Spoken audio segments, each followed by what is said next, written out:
¿Es la meditación compatible con la vida moderna? La meta final del sendero hacia Dios es aquello que experimentas en la meditación, y no la palabra hablada ni la escrita. Las verdades que Paramahansa Yogananda y todos los grandes maestros han enseñado a lo largo de los tiempos no son en sí mismas la finalidad. Solo sirven como una regla de oro, como la expresión de las leyes o principios divinos, por medio de los cuales podemos experimentar directamente una gozosa, íntima y embriagadora relación con Dios. Jamás permitas que la palabra escrita o hablada se interponga en tu camino hacia ese profundo conocimiento. Este precepto significa que no debes perderte en las palabras, sino en la experiencia y la comprensión de las verdades que ellas encierran. Sin embargo, son muchas las personas que se enfrascan en un entendimiento intelectual de la verdad, olvidándose del objetivo supremo. Alguien ha formulado la siguiente pregunta: aunque medito a menudo, llego a cierto límite que no puedo trascender. A veces parece que mi conciencia empieza a expandirse, pero esa relación con Dios se interrumpe en cuanto me reincorporo a mis obligaciones diarias. Las experiencias que obtengo en la meditación no han pasado aún a formar parte de mi vida cotidiana. Todavía no he encontrado respuesta a mi pregunta. ¿Es la atareada vida de los occidentales compatible con la meditación? Tengo la impresión de que el absoluto solo puede alcanzarse en la paz y el silencio más profundos. Pero, ¿cómo podemos lograr ese estado y servir al mismo tiempo a nuestros semejantes en esta vida tan llena de ocupaciones? Si consultamos el Bhagavad Gita y las palabras de Jesús en la Biblia, ambas fuentes nos enseñan que el verdadero sendero hacia la iluminación es aquel que combina la meditación con la actividad correcta. Estas dos vías son esenciales para experimentar la conciencia divina. Hace muchos años, recién llegada al ashram, abrigaba el sueño de consagrarme a meditar profundamente cada día tantas horas como pudiese. Dentro de mí no existía el pensamiento de dedicarme al trabajo organizativo. Colaboraba en la cocina, en los jardines y en las tareas administrativas, a la vez que cumplía mis obligaciones como secretaria de Guruji. Hacía todo cuanto se me pedía, pero mi único deseo era alcanzar a Dios y lograr el contacto divino lo más rápido posible. Pero advertía que siempre que trataba de entregarme únicamente a meditar, el maestro me impulsaba hacia la actividad.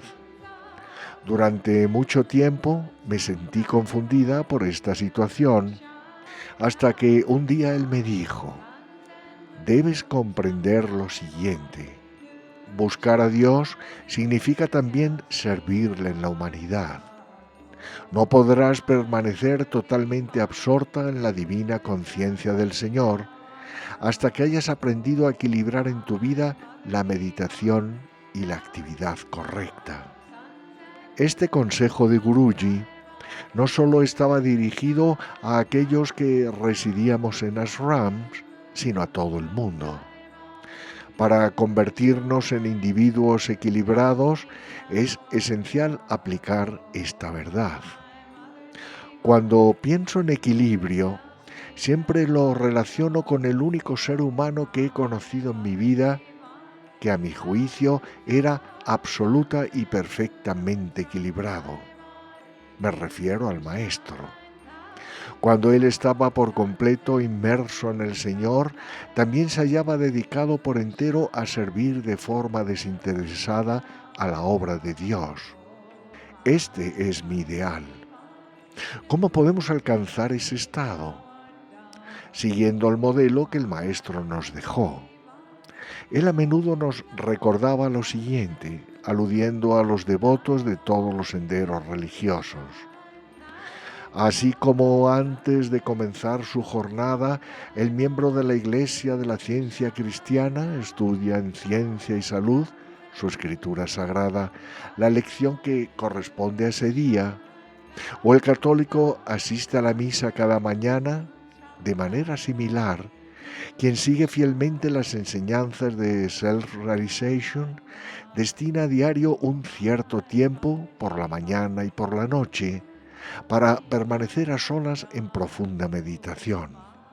A menos que hayas formado el hábito de la meditación diaria por la mañana y la noche, serás incapaz de satisfacer a tu alma y tampoco complacerás a Dios. Esta máxima atañe a todos nuestros miembros en el mundo entero. En la vida de un integrante de Self-Realization hay un periodo cada mañana y cada noche cuya importancia debería ser igual o incluso mayor que la concedida al lapso que dedicamos a comer o a dormir. Cuando un devoto tiene la convicción, el anhelo y la determinación de consagrar a diario un tiempo a Dios, al igual que lo reserva para comer o dormir, puedes tener la certeza de que alcanzará su meta.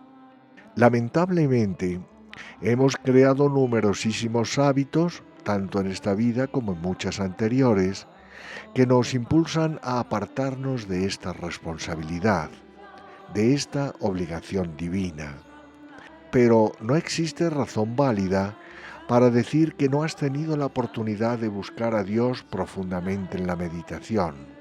Te engañas a ti mismo, mas no puedes engañar a Dios. La mayoría de las personas no entienden el significado de estas palabras.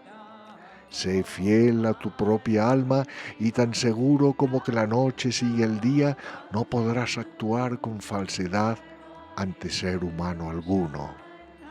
Sé fiel a tu propia alma no significa ser fiel a la conciencia de tu minúsculo ego, ese diminuto sentido de identidad que reside en tu interior, sino ser fiel al Dios que mora dentro de ti. Esta es una cuestión muy importante en el sendero espiritual. El maestro aportó a Occidente el concepto de que el ser humano debe buscar a Dios y al mismo tiempo cumplir las obligaciones que le corresponden en la vida. La pregunta es, ¿cómo lograrlo? En primer lugar, define las metas que anhelas alcanzar y al hacerlo debes ser muy sincero. Tal vez pienses que deseas muchas cosas. Quiero dinero, quiero ser famoso y tener una posición importante. Ansío todo esto. Pero si utilizas tu discernimiento con franqueza y eres capaz de aprender por medio de los errores de los demás, mira a tu alrededor y observa a todas las personas que, a pesar de haber logrado lo que tú deseas, no han encontrado la meta de la vida, es decir, la felicidad. Buscad primero el reino de Dios y todas esas cosas se os darán por añadidura. ¿Son falsas estas palabras y tan solo pretenden tranquilizar a la humanidad y conducirla a un estado de apatía espiritual? ¿O por el contrario están colmadas de verdadero espíritu y sabiduría de Dios? Por mi parte, puedo asegurar más allá de toda duda que esta afirmación expresa una gran verdad. Busca primero a Dios y todas las cosas que siempre has anhelado te serán concedidas. Nada hay que yo desee porque dentro de mí siento una total satisfacción. En esta misma meditación, mientras experimentaba el gran gozo y el embriagante amor de Dios, pensé, oh Señor, si el mundo supiera lo que podemos percibir dentro del corazón, dentro de nuestro vasto templo interior, es un sentimiento de plenitud total que nada tiene que ver con el cuerpo y que cautiva en tal grado al alma que lo único que se desea es permanecer noche y día en ese estado de conciencia. Así pues, En primer lugar, discierne cuál es tu meta y establece los pasos o indicadores mediante los cuales puedas avanzar hacia ella. Lo primero y más importante, medita. Incluso si no sientes el deseo de hacerlo, medita. Aun cuando tengas algún malestar físico, crea de todos modos el hábito de meditar. A pesar de que tu cuerpo se encuentre fatigado, no le permitas reposar primero en la cama. Ese es el tipo de determinación que debes abrigar. Si aplicas este principio, obtendrás una gran fortaleza espiritual. La persona que encuentra a Dios posee dicha fortaleza. No es solo entereza moral, sino también emocional y sobre todo espiritual. Esas tres cualidades son necesarias. Por consiguiente, discierne cuál es tu meta y jamás la sacrifiques, aunque te sientas tentado a hacerlo. He comprobado que quienes desisten a causa de alguna decepción en la vida o en su relación con otras personas, van cuesta abajo y se alejan cada vez más rápido del centro de la rueda de la vida espiritual. El maestro solía decir: si quieres conocer a Dios, no permanezcas en la orilla. Es como lo que sucede en ese juego de los parques de atracciones o patios de recreo, que consiste en permanecer sobre una rueda que está girando. Si te mantienes en el centro, no importa la velocidad con que gire, no saldrás despedido. Pero si te encuentras en el borde, sin duda alguna saldrás lanzado hacia afuera. Lo mismo ocurre en el sendero espiritual. Y ahora tenemos lo siguiente. Dayamata lee a continuación una pregunta que se le había enviado. He oído decir que ciertos guías espirituales aseguran que la autodisciplina no es necesaria. Mi respuesta es que esa afirmación resulta totalmente absurda, falsa. No puedes conocer a Dios a menos que hayas aprendido a disciplinarte. De otro modo es imposible. El ser humano cuya mente está llena de celos, envidia o pensamientos sensuales, ahuyenta a Dios. No puede haber simultáneamente luz y oscuridad en el mismo lugar. Nadie es capaz de albergar en su mente a Dios y tener, al mismo tiempo, esos pensamientos tan humanos. Es imposible. ¿Cómo vas a eliminar tales pensamientos erróneos si no es por medio de la autodisciplina? No existe otra forma. Creo que el problema radica en que la mayoría de la gente no comprende el significado de la disciplina. Si en una habitación quieres erradicar la oscuridad, no te dedicas a golpearla con un matamoscas, ¿verdad? Aunque lo hicieras durante 1000 años, no lo conseguirías. La manera de acabar con la oscuridad de la habitación es encender la luz o un fósforo. Y la manera de vencer tus pensamientos negativos consiste en contrarrestarlos con pensamientos positivos. Tan pronto como empieces a pensar, hablar y actuar en tu vida de forma más positiva, ten la certeza de que estarás aplicando las leyes divinas que automáticamente atraerán hacia ti buenos resultados. Por lo tanto, además de la meditación diaria, es esencial que toda persona aprenda a vigilar sus pensamientos, ya que estos son los que dan origen a las acciones, porque cuál es su pensamiento en su corazón, tal es él. Aquello que piensas se manifestará finalmente en tus palabras y obras. En consecuencia, es preciso que empieces a controlar los propios pensamientos. Comienza a reemplazar los pensamientos negativos de duda o de crítica por pensamientos positivos. Y según mi propia experiencia, la manera más sencilla de hacerlo es la siguiente. Cada vez que tus responsabilidades te lo permitan, deja que tu mente repose en Dios. Él es el pensamiento más poderoso que existe en el mundo. Esto es lo que se denomina practicar la presencia de Dios. Al nacer, tu mente es como un camino recién asfaltado. Posteriormente, los pensamientos empiezan a cavar surcos en tu cerebro.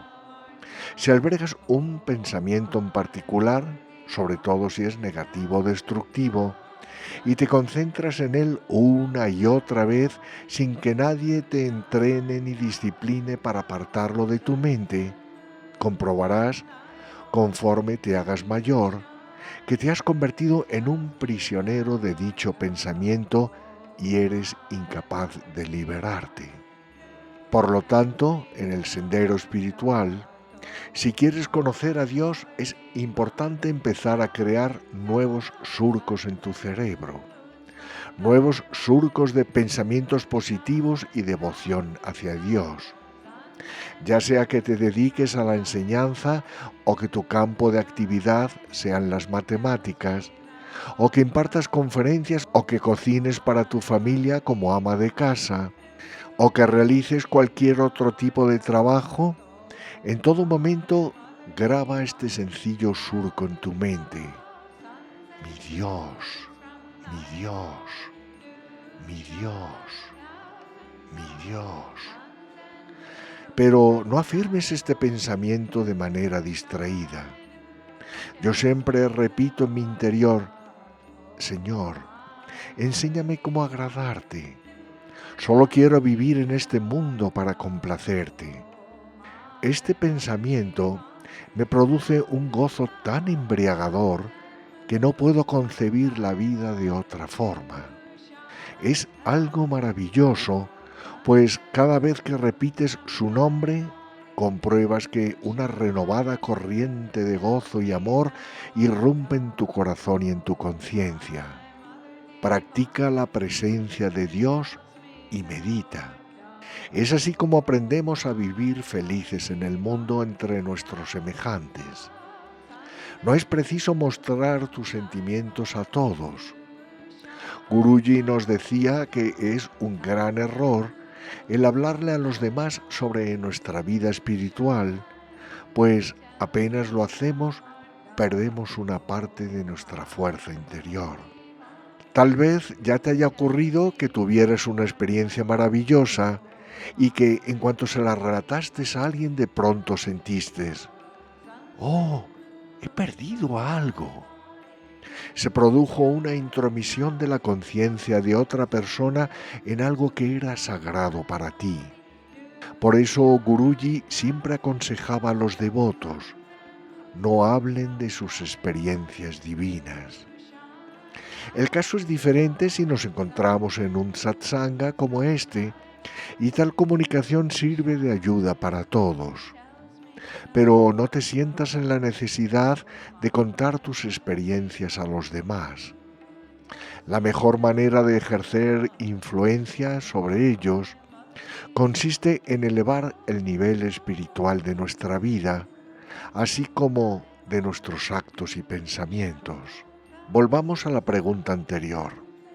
¿Es compatible la atareada vida de los occidentales con la meditación? Por supuesto que sí. Y además es perfectamente lógico que así sea. Es lo que Dios esperaba de nosotros cuando nos creó. Debemos cumplir con entusiasmo y verdadero gozo y profunda atención todas nuestras obligaciones en este mundo, a la vez que pensamos siempre, esto lo hago para ti, Dios mío. Este es el entusiasmo que debemos tener todos los días que nos encontramos en el sendero espiritual. Nada hay más lamentable que la persona que tan solo alberga indiferencia hacia su vida espiritual. Me parece una tragedia. Y es tan deplorable como ver a alguien que avanza por la vida, según solía decir el maestro, como si careciera por completo de energía. Estrechar su mano es igual que asir un pez muerto. Desempeña tus tareas en este mundo siguiendo el ideal del karma yogi. Señor, diligentemente cumplo mis obligaciones, mas no lo hago para mí. No importa en qué lugar me sitúes, ya sea arriba o abajo, lo único que deseo es que estés a mi lado donde quiera que me coloques. Trabajaré a conciencia pensando solo en complacerte a ti, sin esperar ningún reconocimiento ni alabanza. Señor, lo único que deseo es agradarte. Sería maravilloso que la humanidad aprendiese a aplicar este principio. De este modo viviríamos en un mundo pleno de paz, satisfacción y felicidad.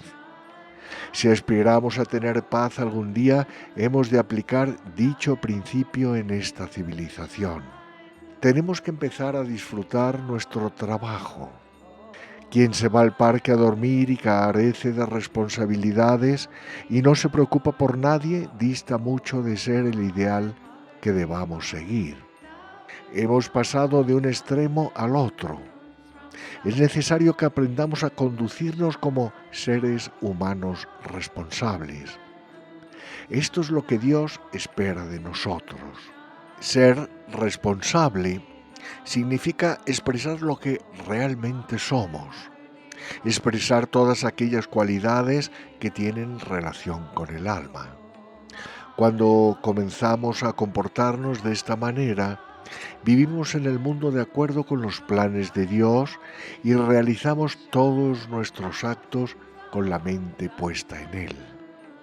Al igual que sucede en el relato de Sukadeva y el rey Janaka, aprende a mantener continuamente tu atención en el aceite de la percepción de Dios mientras desempeñas todos tus deberes en este mundo. Camina por la vida cumpliendo, no eludiendo todas las tareas que Dios te asigne cada día. Úsalas como una ofrenda. Señor, no puedo darte oro ni sabiduría. No existe nada que te pueda obsequiar porque tú ya lo posees todo. ¿Qué habré de ofrecerte, Señor?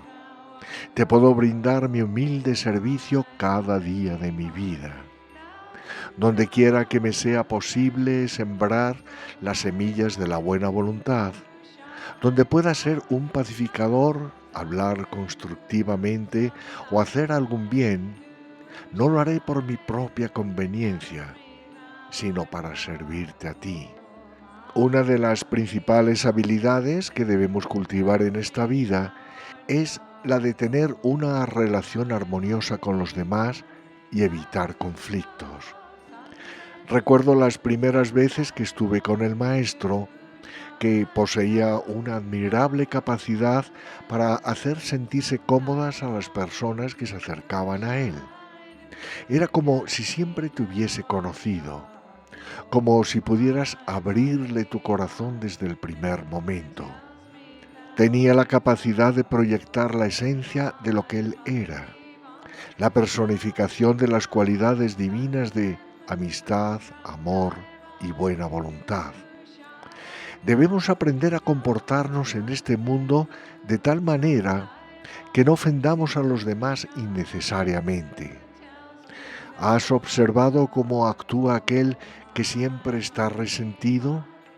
Su conducta parece instigarte a que dediques toda la vida a pensar: ¿qué puedo hacer para no herir su susceptibilidad? Debo tener cuidado al expresarme para no ofenderle. Todos hemos pasado por esa situación y te voy a contar cómo la resolvía el maestro. Cada vez que se encontraba con alguien rencoroso, le decía: tienes que vencer tu susceptibilidad. No te centres tanto en ti mismo. Si analizas a la persona que de continuo se siente maltratada, comprobarás que está demasiado centrada en sí mismo. Vive constantemente en guardia y trata de protegerse de lo que, según ella, son las burlas de los demás. Es una actitud equivocada. tenemos que aprender a desarrollar mayor fortaleza interior. Eso fue lo que Guruji me aconsejó hace años. Yo era en extremo sensible y sufría mucho por ello ya antes de conocer a mi maestro. Yo no quería herir a los demás y me apartaba de las personas para evitar que me lastimaran. Durante la guerra sufrí lo indecible. Pensaba en todos los jóvenes que morían o eran mutilados y eso me producía un enorme sufrimiento. Un día el maestro me dijo: ¿sabes una cosa? Si deseas tener éxito en la vida, tienes que aprender a ser fuerte en tu interior. Maestro, repliqué, no me gusta la gente insensible. No me malinterpretes, respondió. No me refiero a la dureza de quienes son incapaces de comprender a los demás. Pero a menos que hayas desarrollado en tu interior una fibra espiritual, no podrás ayudarte a ti misma ni podrás ayudar a los demás. En cuanto una persona se halla en un estado mental negativo o de debilidad, tu enorme empatía hace que caigas con ella en el mismo hoyo del engaño, de manera que no puedas ayudarla a salir de él. Un ser divino, aunque experimente el sufrimiento en su interior y soporte sus propias cruces, no permite que los demás lo sepan, pues lleva su carga en silencio. Pero si se entera de que alguien está sufriendo, no caerá en la misma trampa, sino que le ayudará a salir de ella. En este mundo, a veces, no podemos evitar herir a los demás. No es posible pasar por la vida sin lastimar a alguien en algún momento. Ni siquiera Cristo o el Maestro pudieron hacerlo. Hemos de comprender que, puesto que la gente es como es, en ocasiones nos vemos obligados a tratar con aspereza a algunas personas. Por otra parte, siguiendo el criterio anterior, tenemos que aprender a no ser tan delicados y sensibles si alguien nos trata a nosotros con rudeza. Procura siempre ponerte en el lugar de los demás.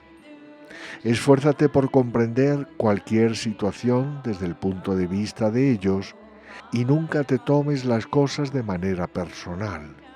Es imposible llegar a un acuerdo con alguien que, al conversar, no puede dejar de involucrarse de una forma personal. En un intercambio de ideas, es preferible ceñirse a los principios y evitar el conflicto de personalidades. De este modo, te librarás de muchos malentendidos. Estoy sacando a relucir estos puntos por una razón especial. Nos preguntamos, ¿cómo podemos atraer a Dios diariamente a nuestras vidas? La respuesta es, por medio de esta clase de autodisciplina. No es posible conocer a Dios con solo repetir un mantra y prescindiendo de la autodisciplina. No podrás lograrlo. Tienes que acompañar la práctica de los mantras y de la presencia de Dios con los pensamientos y acciones adecuados, porque, como enseña el Gita, es la meditación aunada a la actividad correcta lo que le proporciona al ser humano la iluminación divina. No puedes pasarte el día entero hablando de Dios y pisoteando a los demás y al mismo tiempo experimentar la comunión con el Señor. Es imposible.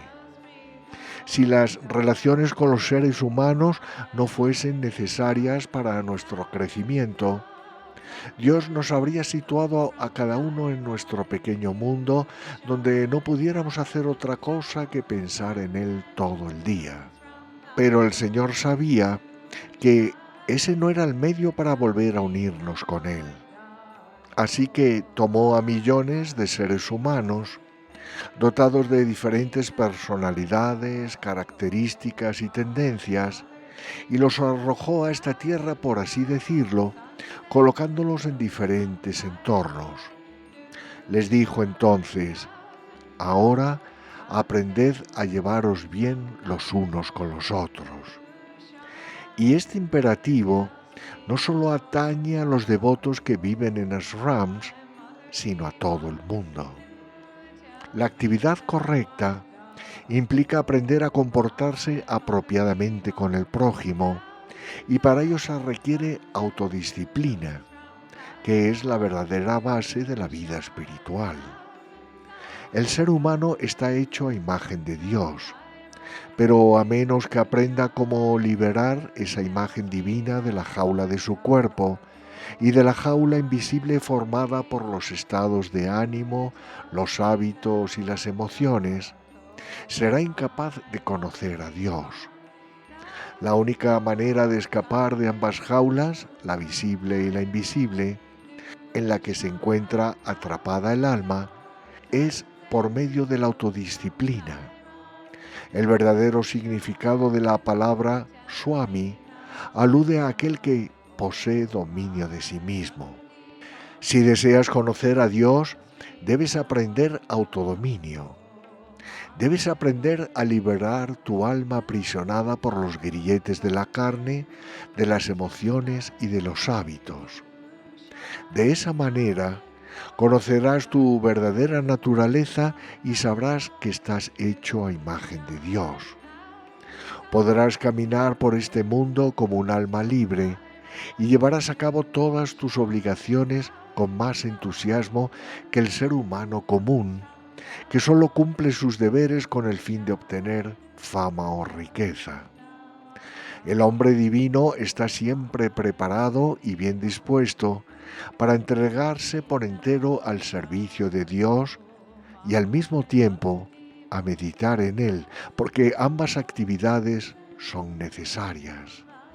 La meditación es el arte de apartar la mente de todo objeto de distracción para enfocarla solo en Dios.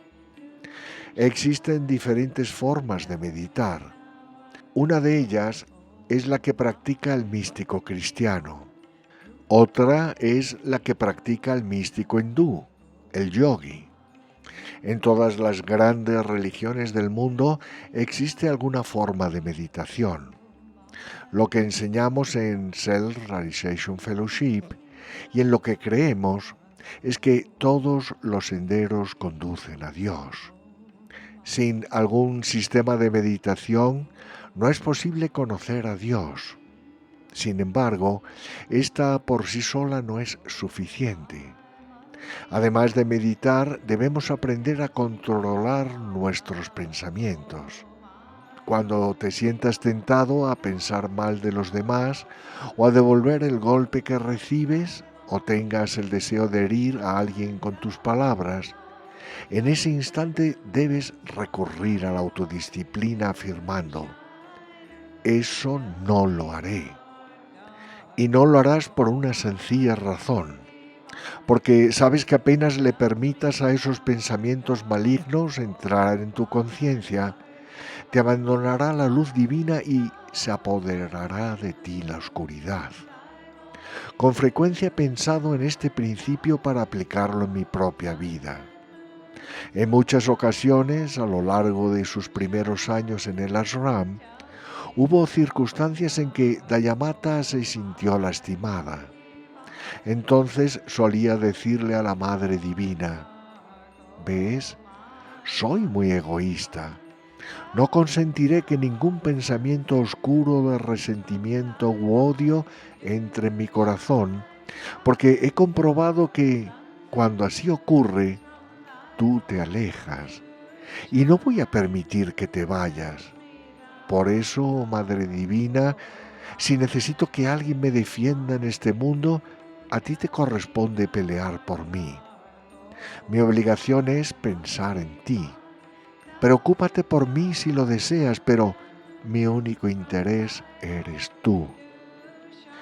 Este tipo de filosofía crea una dulce relación con Dios y establece un íntimo y profundo sentimiento de devoción. Te hace comprender que no existe nada más cercano que Él. ¿A quién podré recurrir para hablar de todas mis dificultades sino a Dios? ¿Quién sino Él posee la sabiduría para guiarme acertadamente? El Señor es, además, el supremo amor de todos los amores, pues ¿quién me ama de una manera incondicional sino Él? ¿Quién sino Él me entiende cuando ni yo mismo me comprendo? ¿Quién está más cerca de mí que mi Dios? Porque incluso a aquellos que más quiero tendré que abandonarlos algún día. Pero he descubierto que existe una continuidad ininterrumpida en mi percepción del amado único. Y seguiré aferrándome a esa percepción, a ese pensar en mi bien amado a lo largo de mi vida y de todos los cambios que deba experimentar. Cuando empiezas a pensar en estos términos, desarrollas una dulce relación con Dios y compruebas que Él siempre está a tu lado. No hay separación. Cuando alcanzas ese estado, no deseas perderlo jamás y te das cuenta de que tu fervoroso deseo es propagar su mensaje divino por todo el mundo. No sé cómo el mundo puede vivir sin pensar en Dios. Seguramente has oído la expresión perdido en el espacio, que es un término muy en boga en esta época, ¿verdad? El mundo está perdido en sus propias ilusiones. Esto es una tragedia. Por desgracia, iniciamos el esfuerzo por salvarnos solo cuando el sufrimiento se presenta en nuestras vidas. Pero no creo que debamos esperar a que así ocurra, sino comprender que Dios nos puso aquí por alguna razón. En cuanto nos preguntamos, ¿por qué nací? Es posible que muchos de nosotros, envueltos en la ilusión, nos sintamos convencidos de que vinimos aquí para ser grandes mesías, lo cual es un engaño más. La única misión para la que fuimos colocados en el mundo es salvarnos a nosotros mismos. Primero sálvate a ti y después tal vez Dios te use como su instrumento para tratar de salvar a los demás. ¿Acaso no es esto ser sincero con uno mismo? Muchos quieren salvar el mundo antes de comenzar a salvarse ellos mismos. Señalo esto porque a veces los devotos me escriben en sus cartas: sé que Dios me tiene reservada una gran misión. A ellos les quiero decir: sí, esa gran misión es salvarte a ti mismo. Dedícate desde ahora a meditar con profundidad durante periodos prolongados y a vencer tu pequeño ego a fin de que tu gran alma pueda manifestarse dentro de ti. Este es el entrenamiento que el Maestro nos dio a todos. Por eso, alma amada, te sugiero lo siguiente: medita y observa tus pensamientos a diario. Disciplina tu mente cuando compruebes que te estás dejando invadir por pensamientos negativos. Dios te ha dotado de discernimiento, que es la capacidad para distinguir entre lo correcto y lo erróneo. Cuando adviertas que vas en la dirección equivocada, en ese mismo momento, detente. Corrige el rumbo y empieza a pensar en Dios. Señor, dame fuerzas, ayúdame a superar este obstáculo. Si tienes un carácter violento, contrólate. El Maestro solía decirnos: muérdete la lengua antes de expresarte con dureza. Yo puse en práctica este consejo y un día comprendí: observa cada vez que pierdes el control. ¿Qué te ocurre? Sucede que también pierdes tu paz. ¿Y quién es la que sufre? ¿A quién castigas? Solo a ti. ¡Qué ridícula situación! Si tienes mal carácter y lo que deseas es arrojar cosas al suelo, aléjate y da un paseo. Camina, camina y camina, pero no pienses en el problema que dejas atrás. Procura pensar en la hermosura de la naturaleza y trata de desviar tu mente hacia cosas más positivas. Y si lo que sientes odio, recuerda, lo que siembres, la ley divina te lo devolverá. Aquel que odia será odiado en este mundo. Tan pronto como empieces a odiar a alguien, reflexiona. Esto es un boomerang que volverá hacia mí. Señor, bendice a esa alma. Señor, bendice a esa alma. Cada vez que el odio brote dentro de ti, repite, Señor, bendice a esa alma. Bendice a esa alma. Cuanto más pienses de ese modo, más desearás que Dios bendiga esa alma. Y en efecto, así ocurrirá. Puedes adoptar este principio y aplicarlo en las distintas situaciones difíciles que hayas de afrontar. Esta es la forma eficaz de utilizar las enseñanzas de Self-Realization y también una manera de practicar la presencia de Dios mediante la aplicación de sus divinos principios en la vida diaria. Tras una plegaria y una meditación, Dayamata concluyó el satsanga con las siguientes palabras. Al finalizar tu meditación, no derrames la paz y la comprensión que has obtenido. Durante el día, lleva contigo, por tanto tiempo como puedas, el pensamiento de Dios con el que has llenado el depósito de tu conciencia durante la meditación. Es así como aprendemos a aferrarnos a Él en medio de nuestras actividades. En palabras del Maestro, debes aprender a ser calmadamente activo y activamente calmado.